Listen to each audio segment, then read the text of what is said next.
नमस्कार दोस्तों, स्वागत है आपका। आज 9 जुलाई बुधवार देश दुनिया की बड़ी और अहम खबरें। भारत में 10 श्रमिक संघों का इंडिया बंद। 9 जुलाई को 10 केंद्रीय श्रमिक संगठनों ने केंद्र सरकार की श्रम क्षेत्रीय विरोधी नीतियों के खिलाफ भारत बंद का आह्वान किया है। इस आह्वान में लगभग 25 करोड़ श्रमिकों व कर्मचारियों के जोरदार समर्थन की उम्मीद जताई जा रही है। आंदोलकों का आरोप है कि सरकार व्यापार सुलभता के नाम पर आम जनता व श्रमिकों के अधिकारों को बर्बाद कर रही है। बंद का असर ट्रैफिक, परिवहन, शिक्षा और सार्वजनिक सेवाओं पर देखने को मिल सकता है, जबकि आंदोलनकारियों का कहना है कि वे शांतिपूर्ण प्रदर्शन करेंगे लेकिन सरकार पर दबाव बनाए।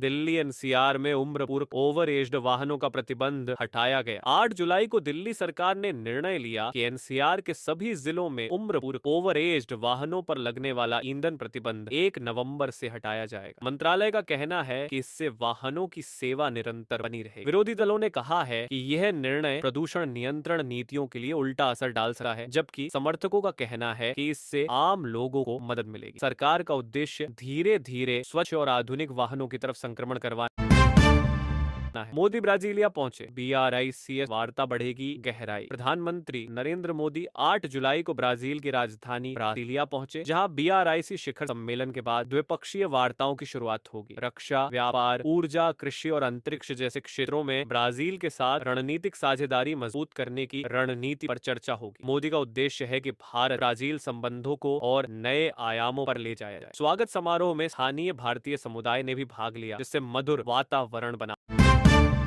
उत्तराखंड में ऑरेंज अलर्ट। भारी बारिश से जनजीवन प्रभावित। 9 जुलाई को मौसम विभाग ने नैनीताल, चंपावत, पिथौरागढ़ और अल्मोड़ा जिलों में ऑरेंज अलर्ट जारी किया। लगातार हो रही बारिश से कई इलाकों में जल भराव व भूस्खलन की घटनाएं हुई, जिससे स्थानीय प्रशासन व आपात सेवाएं सतर्क हो गई। ग्रामीण इलाकों में वाहन आवाजाही धीमी हुई और उच्च स्थानों पर पैदल चलना जोखिम भरा हो गया। प्रशासन ने लोगों को अनावश्यक यात्रा न करने और अलर्ट का पालन करने की सलाह दी है। वर्षा के अगले कई दिनों तक जारी रहने के अनुमान के मद्देनजर निकटस्थ स्कूल, कॉलेज व कार्यालयों को बंद रखे जाने की संभावना है। विष्णुपद यात्रा। अमरनाथ यात्रा में 40,000 श्रद्धालु मानसून की तेज बारिश के बीच अकेले पहले 5 दिनों में अमरनाथ गुफा यात्रा में 40,000 श्रद्धालु पहुंचे। भारतीय मौसम विभाग की चेतावनी और स्थानीय प्रशासन की झेलते हुए यह यात्रा सफल रही। यात्री स्वास्थ्य देखभाल, रेस्क्यू सुविधाओं व आवागमन नियंत्रण के नेतृत्व में यात्रा पर्यटन विभाग ने भी सुरक्षा व सुविधा पर विशेष ध्यान दिया। यह साबित करता है कि अगर व्यवस्थाएं सुदृढ़ हो तो चुनौतीपूर्ण मौसम में भी तीर्थ यात्रा सुचारू हो सकती है।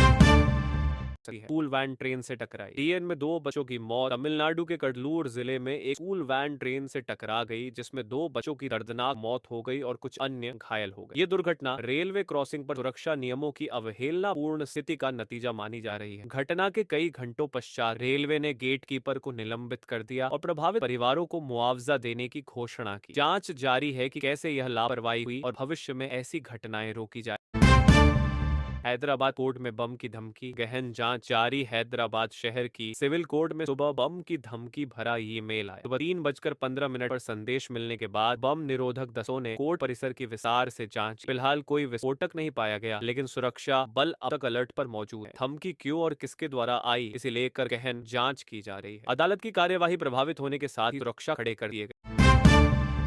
उत्तर प्रदेश में बारिश रुकी। उमस से लोग परेशान। 8 जुलाई को यूपी में भारी बारिश का दौर टूटा नजर आया, लेकिन गर्मी और उमस ने नई परेशानी खड़ी कर दी। लखनऊ सहित कई महानगरों में तेज धूप व आर्द्रता से सामाजिक व स्वास्थ्य समस्याएं उत्पन्न हुई। मौसम विभाग ने आंशिक बादलों और गर्मी का पूर्वानुमान जताया, लेकिन बारिश में कमी के चलते राहत की स्थिति बनी हुई। अनुवर्ती मानसून सक्रियता से अभी कुछ दिनों में मौसम फिर से बदल सकता है। स्वास्थ्य मंत्रालय ने लोगों को पानी, खान-पान पर ध्यान देने की सलाह दी है।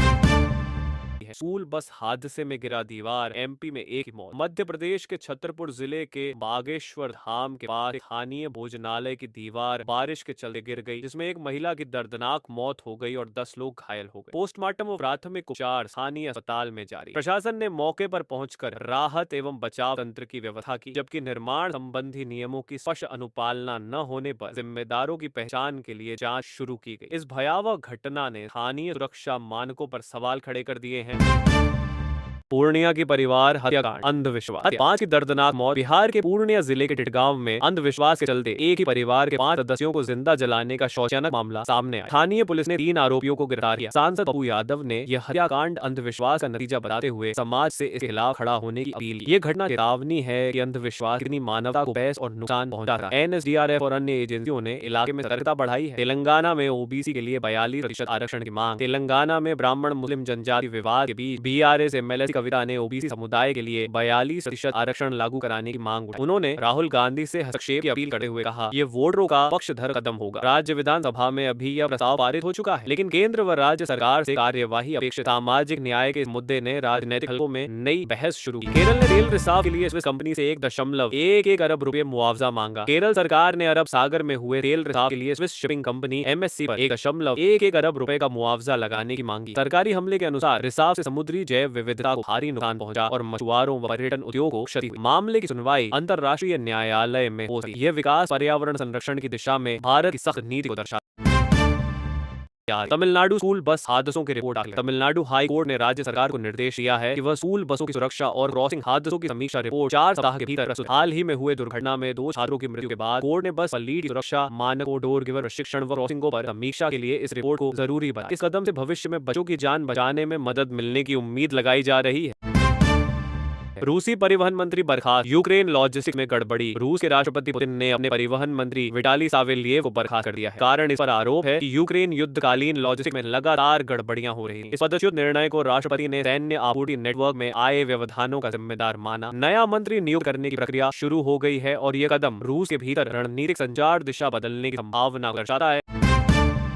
अमेरिका ने जापान दक्षिण कोरिया पर टैरिफ बढ़ाया। ग्लोबल टेंशन बढ़ा। 8 जुलाई की सुबह खबर आई कि अमेरिका ने जापान और दक्षिण कोरिया से आयातित कुछ उत्पादों पर टैरिफ बढ़ाने का निर्णय लिया। ये कदम व्यापार युद्ध को फिर उभार रहा है। तिब्बत के आध्यात्मिक नेता दलाई लामा को जन्मदिन की बधाई पर चीन ने कड़ी आलोचना, जिससे भारत और चीन के बीच कूटनीतिक तनाव बढ़ने की आशंका। इन 2 घटनाओं से अंतर्राष्ट्रीय आर्थिक व राजनैतिक पटल पर नवीन तनाव उत्पन्न होते हैं। गोपाल खेम का हत्याकांड में आरोपी विकास उर्फ राजा एनकाउंटर में मारा गया। पटना में गोपाल खेम का हत्याकांड की जांच के दौरान पुलिस और आरोपी विकास उर्फ राजा के बीच मुठभेड़ हुई, जिसमें राजा ढेर हो गया। पुलिस के अनुसार राजा मुख्य शूटर को हथियार मुहैया कराने वाला आरोपी था और उसकी पकड़ न होने पर एक्शन लिया गया। इस घटना से मामले में बड़ी सफलता मिली, लेकिन अब शेष आरोपियों की सरगर्मी से तलाश जारी। परिवार को न्याय देने की मांग तेज हो गई है और सरकार ने निष्पक्ष कार्रवाई का आश्वासन।